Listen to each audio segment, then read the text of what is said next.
Number 6, gains বা profit বা লাভ। কত প্রফিট বা লাভ হতে পারে আপনার বিজনেসে তার একটা ক্যালকুলেশন করে নেওয়া উচিত ব্যবসা শুরুর আগেই।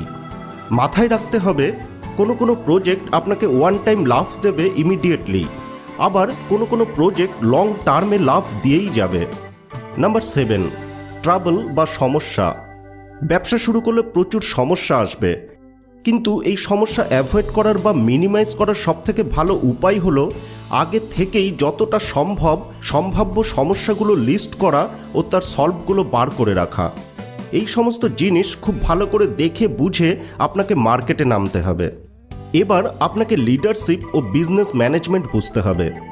ঘাবড়ে যাবেন না, সিম্পলভাবে সংক্ষেপে বলার চেষ্টা করছি।